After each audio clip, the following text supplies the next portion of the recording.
12th chapter है वैसे second book में, तो सम बेसिक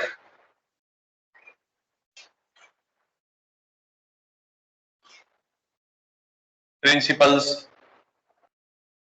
या कॉन्सेप्ट्स कह लो एंड टेक्निक्स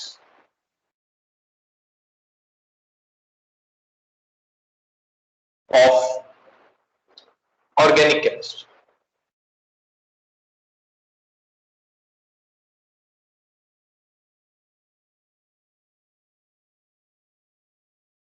वैसे मैं इसको जीओसी बोलता हूं, जनरल ऑर्गेनिक केमिस्ट्री।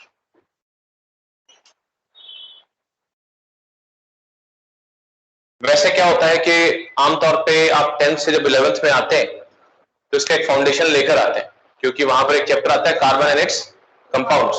तो वहां से क्या होता है कि आप ऑलरेडी एक बेसिक सी नॉलेज लेकर आते हैं, लेकिन आपके लिए क्या हुआ लास्ट ईयर, उस कार्बन कंपाउंड्स ऑलमोस्ट सारे डिलीटेड था, आपने ढंग से नहीं पढ़ा हो। तो हमें ये मतलब शुरू से बातें सारी इसकी बेसिक से समझनी है, ढंग से समझनी है, ढंग से करनी है, ठीक है। देखिए सबसे पहली बात, ये वर्ड ऑर्गेनिक जो आया ये कहां से आया?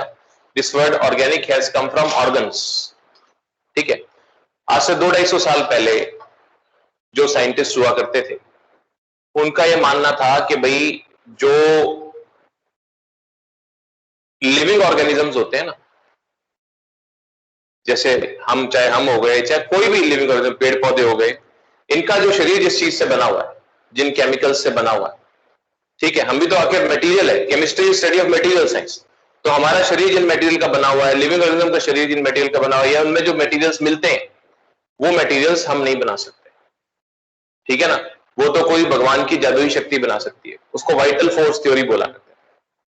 वाइटल मतलब एक असीम शक्ति होगी ना जैसे, तो ये माना जाता था भाई, उनको ऑर्गेनिक कंपाउंड्स बोला जाता है। ऑर्गन्स से आया है ऑर्गेनिक वर्ड, उनको बोलते थे भाई ये ऑर्गेनिक कंपाउंड्स हैं, ये हमारे बस के, तो भगवान बनाते हैं, हमारे बस की बात थोड़ी, ये मानते थे। आज से 200-250 साल पहले ये सीन था, ठीक है। तो ये हमारा वहम सबसे पहले तोड़ा एक फ्रेडरिक वॉलर नाम का साइंटिस्ट था।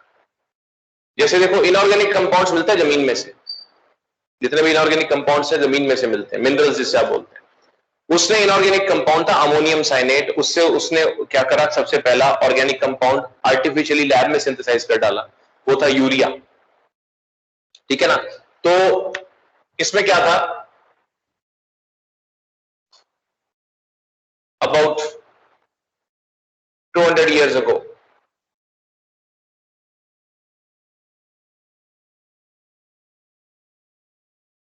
scientists believed in the vital force theory. वैसे तो ये बातें लिख पाता नहीं होता मैं, पर क्या है कि अब की बार पता नहीं है क्या किसमें से आपका क्वेश्चन आ जाए। तो जो बात एनसीईआरटी में लिखी हुई है, मेरा ये मानना है कि एनसीईआरटी जरूर पढ़ना, जो बात एनसीईआरटी में लिखी हुई है वो तो आ ही सकती है, बाकी थोड़ा बहुत क्या भी 11th में प्रॉब्लम क्या रहती है कि स्कूल टू स्कूल वेरी कर जाता है। तो 200 साल पहले साइंटिस्ट जो है वाइटल फोर्स थ्योरी को मानते थे, according to which the materials present in living organisms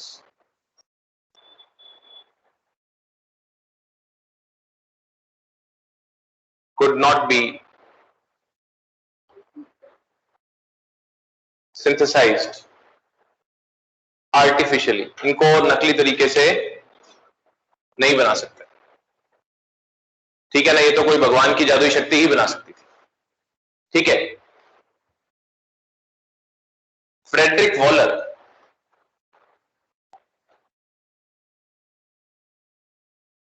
was the first person to synthesize an organic compound artificially.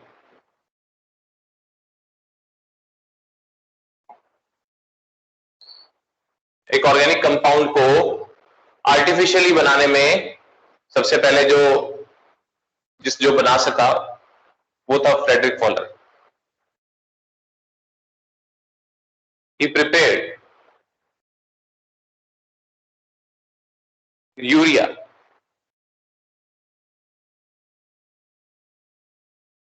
a component of human urine.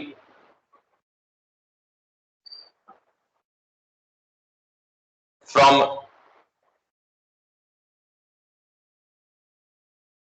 ammonium cyanide, an inorganic compound. Inorganic जो जमीन से मिलते हैं।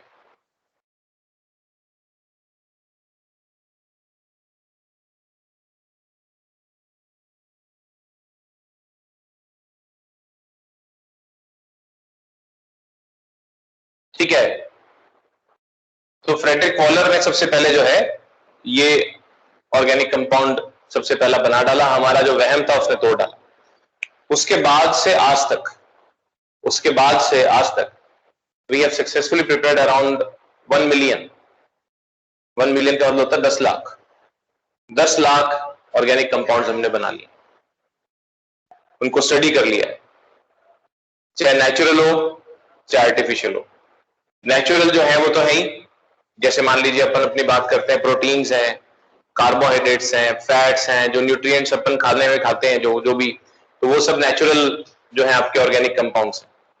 Artificial जो organic में ही है, ऐसे भी हैं जो प्लास्टिक की कुर्सी पे आप बैठे हो, प्लास्टिक जो है वो भी कार्बन का ही कंपाउंड है, बेसिकली कार्बन के कंपाउंड्स हैं। जो ऑर्गेनिक कंपाउंड्स हैं इसमें जो मेन इंग्रेडिएंट का है कार्बन, तो ये कार्बन की कंपाउंड है जो प्लास्टिक की कुर्सी पे आप बैठे हो। ठीक है, लकड़ी जो होती है वो नेचुरल ऑर्गेनिक कंपाउंड है, और जो आपका प्लास्टिक जो है वो एक आर्टिफिशियल ऑर्गेनिक कंपाउंड। अब जो आप जैसे चश्मा पहनते हो, पहले चश्मा पहनते थे तो कांच का चश्मा होता था, कांच इनऑर्गेनिक होता है, लेकिन आजकल चश्मे लाइट वेट होते हैं, वो जो ग्लास लगता है ये फाइबर का बना होता है। ठीक है ना, उसी तरह से आपके जो चश्मे के फ्रेम हो गए, पेन हो गया, ये सब चीजें जो है, तो इसका ऑर्गेनिक का बड़ा वास्ट एप्लीकेशन हो चुका। ठीक है ना, फ्रॉम मेडिसिन टू वॉरफेयर, हर जगह पर ये, मतलब आप समझ लो कि अगर आप केमिस्ट्री में कैरियर परस्यू करना चाहें तो सबसे ज्यादा डिमांडिंग जो है वो ऑर्गेनिक केमिस्ट्री रहती है लाने वाले समय में, क्योंकि इसमें अपॉर्चुनिटीज बहुत है। ठीक है, drugs for even treatment for cancer और इस तरह की बहुत सी चीजें जो है यहां से अपॉर्चुनिटीज हमें नजर आ रही। ठीक है, तो क्योंकि अब क्या हो गया कि अब नैनो टेक्नोलॉजी की बातें होने लगी, मतलब आप बहुत माइक्रोस्कोपिक्स, माइक्रो तो मतलब होता है 10⁻⁻⁶, नैनो होता है 10⁻⁻⁹, तो हम और बारीक लेवल पर जाकर चीजों को समझ रहे हैं और हमारे हिसाब से मटेरियल्स डिजाइन करने लग गए। This is happening day by day. ठीक है, तो ये जो है ऑर्गेनिक कंपाउंड्स, अब जो ऑर्गेनिक वर्ड है वो वैसे बेमानी हो गया कि भी ऑर्गन से ही होता है, बट वो वर्ड हम अभी भी कैरी करते हैं। ठीक है ना, ऑर्गेनिक का मतलब जरूरी नहीं रह गया। अभी ऑर्गेनिक केमिस्ट्री जो हम पढ़ते हैं उसका मतलब ये नहीं रह गया है कि जैसे अब आपको मान लो जैसे ऑर्गेनिक फार्मिंग होती है, उसमें क्या होता है, क्या फर्क होता है कि वो जो इनऑर्गेनिक फर्टिलाइजर है वो नहीं डालेंगे, वो फर्टिलाइजर के लिए गोबर डालेंगे। ठीक है, जो नेचुरल आपका ऑर्गेनिक कंपाउंड है, इस तरह से वो ये क्लेम करते हैं जो ऑर्गेनिक कहते हैं ना अभी, तो वो कहते हैं भी हमने कोई इसमें जो है इनऑर्गेनिक कंपाउंड नहीं डाले, मिट्टी के अंदर नहीं मिलाए। खैर चलो, तो हमारा काम है जनरल ऑर्गेनिक केमिस्ट्री में सबसे पहले अपन समझें कि ऑर्गेनिक कंपाउंड्स क्या होते हैं हमारे लिए। ठीक है, ऑर्गेनिक कंपाउंड्स होते हैं हाइड्रोकार्बन्स और उसके डेरिवेटिव्स।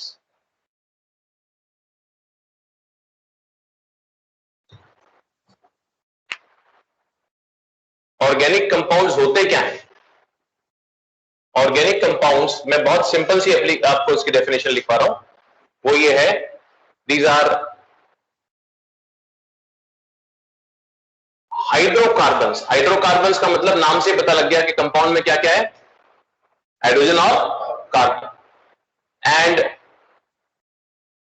There derivatives. डेरिवेटिव्स का मतलब होता है कि मतलब हाइड्रोजन हटकर कोई और एलिमेंट लग सकता है, कार्बन तो होगा, उस कार्बन से हाइड्रोजन हटाकर कोई और एलिमेंट लग सकता है, ऑक्सीजन लग सकता है, नाइट्रोजन लग सकता है, सल्फर फास्फोरस लग सकते हैं। ठीक है, तो वो जो है इस तरह के कंपाउंड सारे के सारे हम किसमें पढ़ते हैं, ऑर्गेनिक केमिस्ट्री में पढ़ते हैं।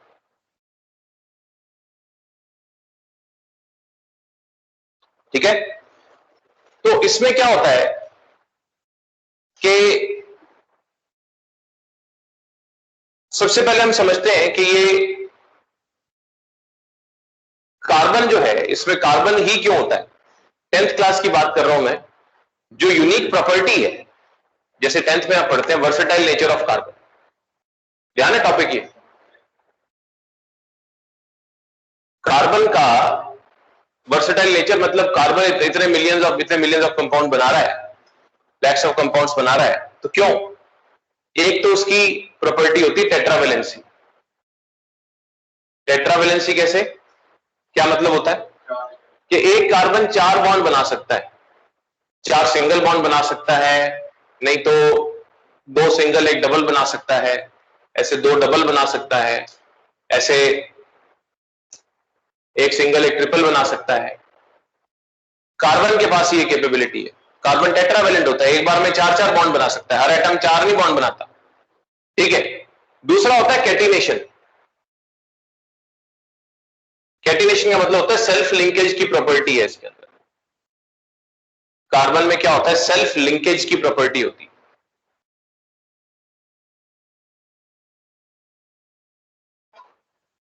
सेल्फ लिंकेज का मतलब हुआ कि carbon carbon carbon carbon carbon carbon आपस में जुड़ते चले जाते।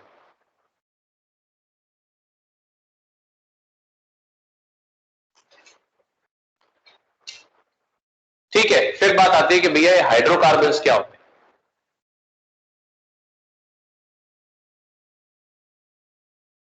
हाइड्रोकार्बन्स होते हैं कंपाउंड्स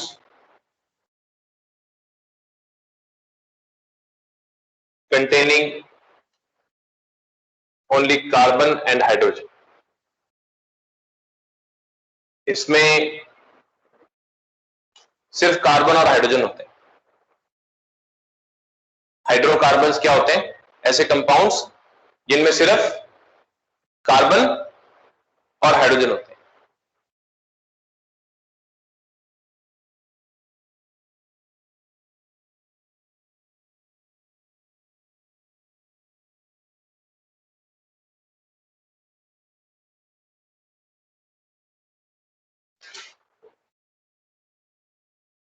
ठीक है, तो अब क्या है कि इसमें जैसे कार्बन और हाइड्रोजन होते हैं, तो ये 2 तरह के होते हैं। पहले होते हैं, नाम सुना होगा आपने, सैचुरेटेड।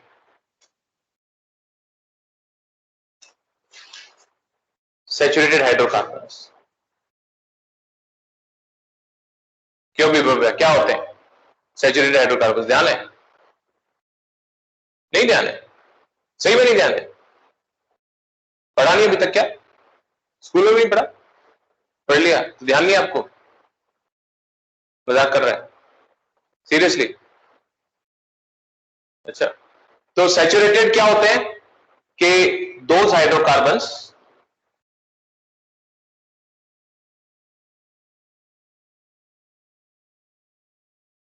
in which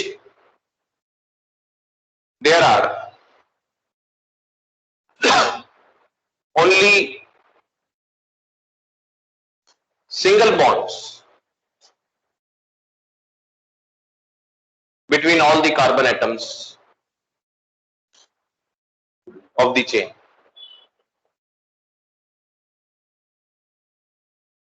ये ऐसे होते हैं कि इनमें जो है कार्बन की जो चेन होती है, कार्बन कार्बन आपस में जुड़ सकते हैं ना, लंबी चेन, तो इसमें कार्बन के बीच में सिंगल बॉन्ड ही होगा, कहीं पर भी डबल या ट्रिपल बॉन्ड नहीं होगा। ठीक है, दीज आर कॉल्ड एल्केन्स। इन हाइड्रोकार्बन्स को हम क्या बोलते हैं, इन हाइड्रोकार्बन्स को हम बोलते हैं एल्केन्स।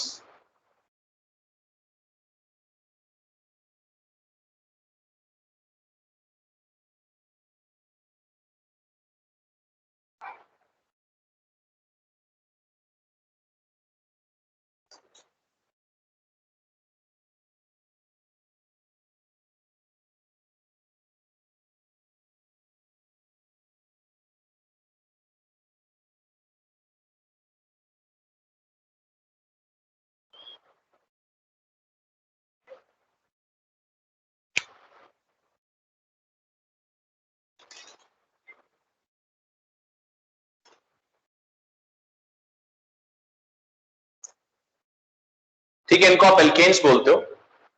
इनका, चलो इनके बारे में बाद में बात करते हैं आगे। दूसरे होते हैं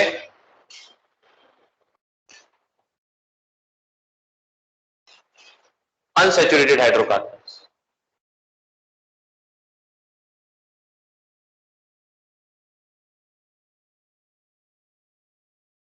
अनसैचुरेटेड में क्या होता है, डबल या ट्रिपल बॉन्ड्स होते हैं। ठीक है, तो मैं इसकी डेफिनेशन ऊपर यहां लिख देता हूं।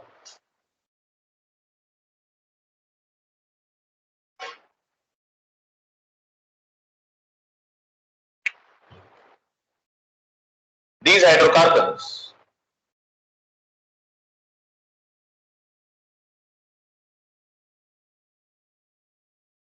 have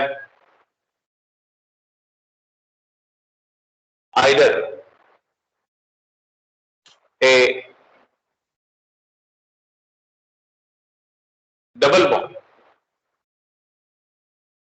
ठीक है, डबल बॉन्ड होता है ना, तो इनको आप क्या बोलते हो, alkenes.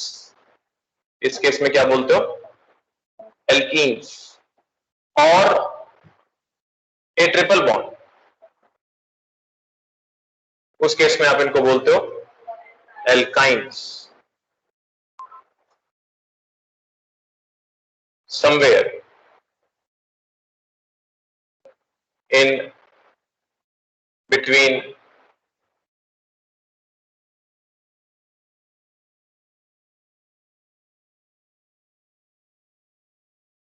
Carbon atoms of the chain. मतलब ये नहीं है कि सारे में होंगे, ये नहीं है कि सारे में होंगे, पर कहीं पर, जैसे कार्बन कार्बन चेन है तो कहीं पर डबल बॉन्ड या ट्रिपल बॉन्ड अगर आपको देखने को मिले तो वो क्या कहलाते हैं, अनसैचुरेटेड हाइड्रोकार्बन्स कहलाते हैं। ये अगर डबल बॉन्ड होता है तो एल्कीन्स, जनरल के नाम के एल्कीन्स, और अगर ट्रिपल बॉन्ड होता है तो क्या कहलाते हैं, एल्काइंस।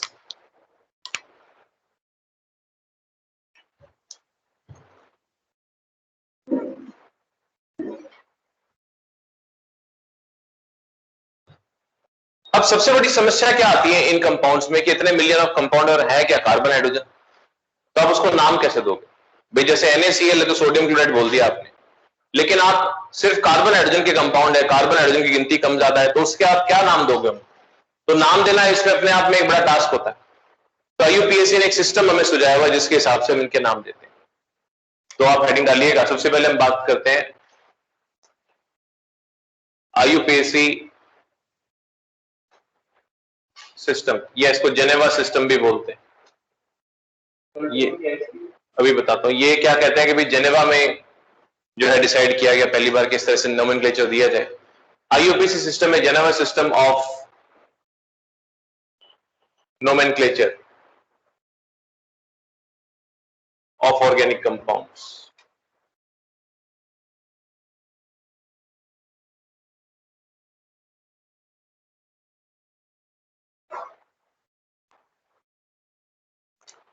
IUPAC स्टैंड्स फॉर, वैसे तो पढ़ रखा होता है आपने कहीं ना कहीं, इसको बोलते हैं, ये 10th में भी पढ़ा ही होगा आपने, international union for pure and applied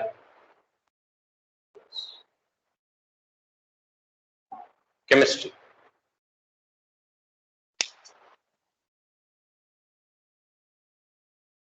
ठीक है, तो इसमें बात ये आती है कि भाई एक फिक्स सिस्टम इन्होंने सुझाया है। ठीक है, एक फिक्स सिस्टम इन्होंने हमें सुझाया है जिससे क्या है कि हम IUPAC नेम्स दे सकते हैं।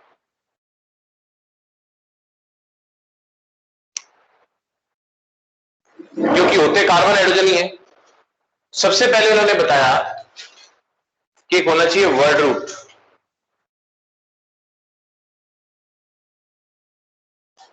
कोई भी IUPAC नेम आप लिखोगे तो उसमें सबसे पहले क्या आएगा, वर्ड रूट। ये वर्ड रूट आपको जो कार्बन की चेन होती है उसमें नंबर ऑफ कार्बन एटम्स कितने हैं ये बताता है, वर्ड रूट बोलते हैं इसको। इसके बाद इसमें क्या होता है कि अगर जरूरत पड़े तो बीच में एक लोकेंट आता है।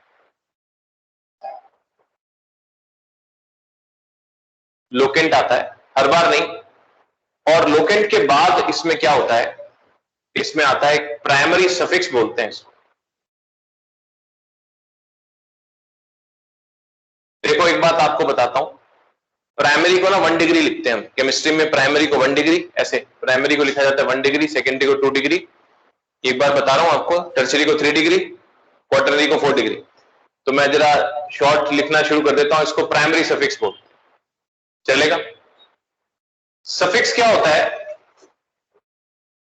ये सफिक्स जो होता है, ये सफिक्स क्या होता है? वर्ड रूट के साथ क्लब होता है, जुड़ता है, ठीक है?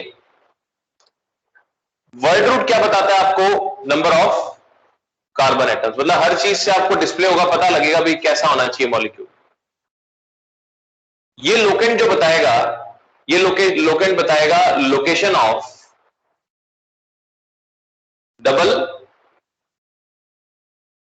और triple bond in chain if any. अगर कोई डबल एंड ट्रिपल बॉन्ड होगा तब तो ये लोकेंट लगेगा, वरना नहीं। प्राइमरी सफिक्स बताता है आपको, ये 3 तरह के होते हैं। एन, एन कब होता है? जब आपका चेन जो होती है उसमें कार्बन के बीच में सिर्फ क्या होते हैं? Single bonds. दूसरा होता है इन, ये कब लगता है? जब कहीं पर भी एक एटलीस्ट कार्बन की चेन में क्या हो जाए? Double bond. और आइन, ये कब होता है? जब कार्बन एटम की चेन पर कहीं पर भी एक क्या हो? Triple bond. तो एन, इन, आइन इस तरीके से होते हैं। 3 तरह के प्राइमरी सफिक्स होते हैं।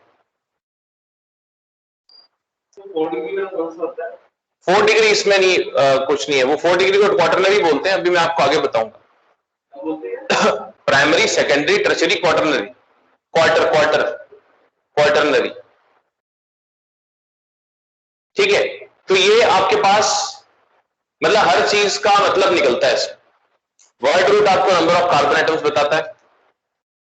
अगर कहीं चेन में डबल या ट्रिपल बॉन्ड हुआ तो वो उसके बाद यहां पर एक लोकेंट लगेगा जो आपको, अगर इन या आइन हुआ तो उसकी लोकेशन बताएगा भी इन या आइन कहां पर है, ठीक है ना? इसको प्राइमरी सफिक्स बोलते हैं। फिर मतलब आप समझो कि मैं इसको प्लस करता जाऊं ना, माइनस करने की जगह ऐसे प्लस, ये आपस में जुड़ती हैं चीजें, ठीक है? फिर इसके बाद क्या होता है? अगर जरूरत पड़ती है तो एक सेकेंडरी सफिक्स और लगता है। सेकेंडरी को ऐसे लिख देता हूं 2 डिग्री सफिक्स। ये हमेशा नहीं लगता, ये हमेशा नहीं लगता। वर्ड रूट और सफिक्स, प्राइमरी सफिक्स तो फिक्स है, इसके बगैर तो कोई एबीसी नेम पूरा ही नहीं होगा, सिंपलेस्ट का भी। लेकिन क्या है, सेकेंडरी सफिक्स जो है ये अलग अलग मतलब डिपेंड करते हैं, ये होते हैं एक्चुअली फंक्शनल ग्रुप्स के। अभी अपन पढ़ेंगे फंक्शनल ग्रुप्स क्या होते हैं। जैसे एक फंक्शनल ग्रुप मैंने आपको अल्कोहल बताया था, तो अल्कोहल का सेकेंडरी सफिक्स ओल होता है। जैसे अभी अपन जब आने वाले समय में पढ़ेंगे तो क्या होता है कि वो फिर इसमें क्लब करना पड़ता है अगर जरूरत पड़ती है तो। अगर वो अल्कोहलिक ग्रुप या कोई और एल्डिहाइड, कीटोन, कार्बोक्सिलिक एसिड, कई तरह के फंक्शन ग्रुप होते हैं, अगर वो होते हैं तो वो फिर इसमें क्लब करने पड़ते हैं।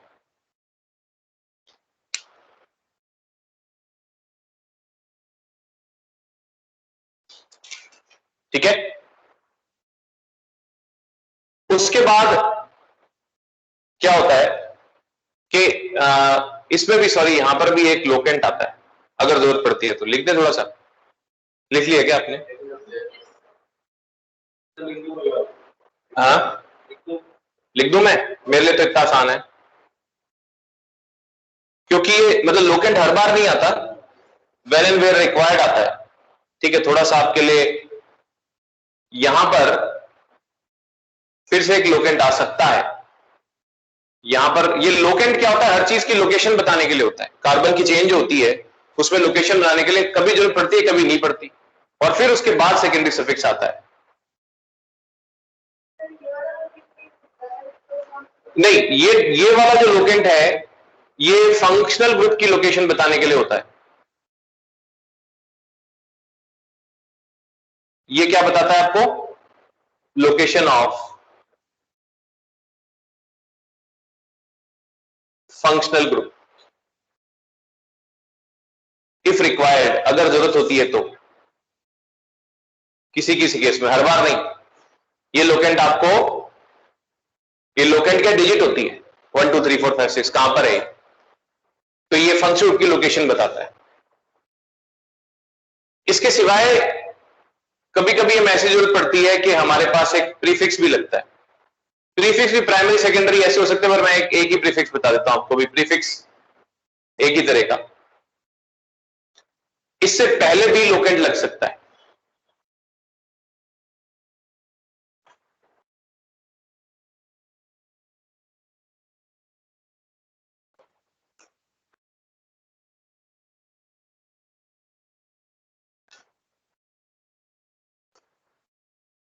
प्रीफिक्स किसके बारे में होता है? प्रीफिक्स यहां पर हो सकता है साइड चेन जिसको सब्सिक्वेंट ग्रुप बोलते हैं उसकी लोकेशन बताने के लिए हो सकता है, या ये फंक्शनल ग्रुप का भी प्रीफिक्स। कुछ फंक्शनल ग्रुप ऐसे होते हैं जिनका सफिक्स नहीं होता, उनका प्रीफिक्स होता है, तो उसकी लोकेशन बताता है। ये लोकेशन क्या बताएगा? लोकेशन ऑफ साइड चेन और फंक्शनल ग्रुप।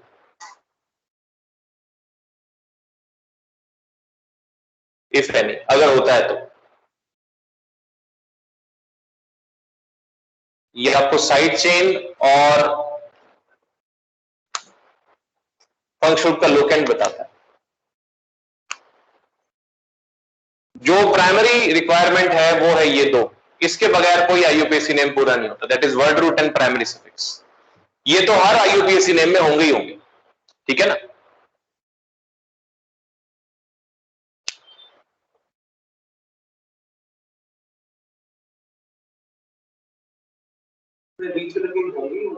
हाँ जी, लोकेंट, ये लोकेंट जो है अगर डबल या ट्रिपल बॉन्ड होगा तो, वरना लोकेंट नहीं आएगा, सीधा प्राइमरी सफिक्स आ जाएगा।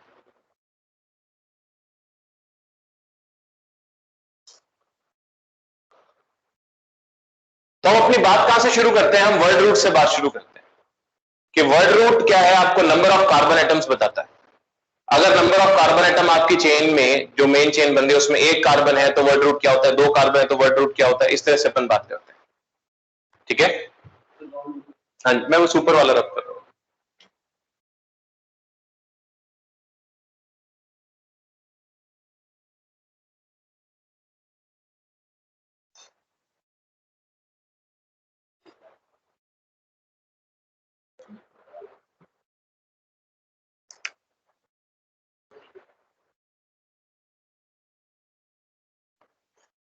बस कर भाई, तो कितनी फोटो खींचेगा मेरी? हाँ? मैंने मना नहीं किया तो तूने रूटीन बना लिया, अब आगे से अलाउड नहीं है। तेरा फोन बाहर निकला नहीं? नहीं, मना किया ना मैंने आपको। हाँ?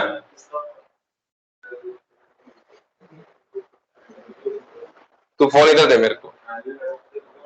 हाँ, ये चीज है ना, ये जरूरत से ज्यादा होगी। पहली बात तो मैं घर पे भड़काता हूँ तेरे फोन करके कि इसका फोन ही जब्त कर लो आप, इसको छोटे वाला फोन दो, कनेक्टेड रहना है घर पे, हैं? तो अब इसमें क्या है कि आपके पास, अगर अपने बात करें, सबसे पहले वर्ड रूट को समझें। नंबर ऑफ कार्बन एटम्स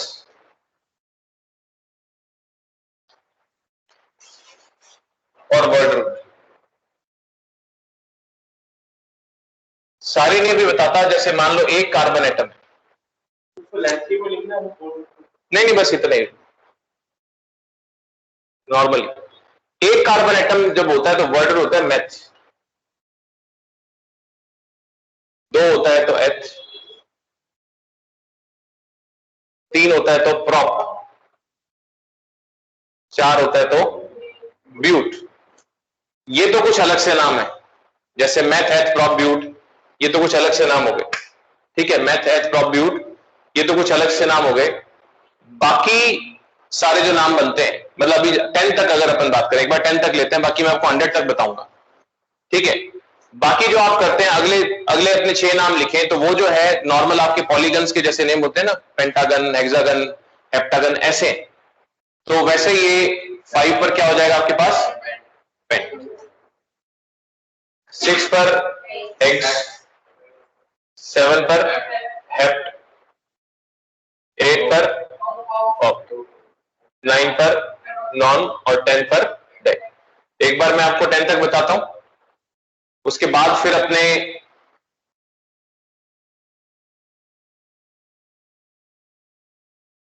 ये आपने, मैं इसको 100 तक ही बता देता हूं। टाइम कितना है? चलो एक बार तो आप इतना ही लिखो, टाइम हो गया, अगला नीचे खड़े होंगे फिर आके बच्चे। तो आज इतना ही करते हैं अभी, तो इतना, शाम को फिर इसको आगे करते हैं। तो मैं आपको 100 तक करवा के फिर इसकी आगे बात करें, ठीक है।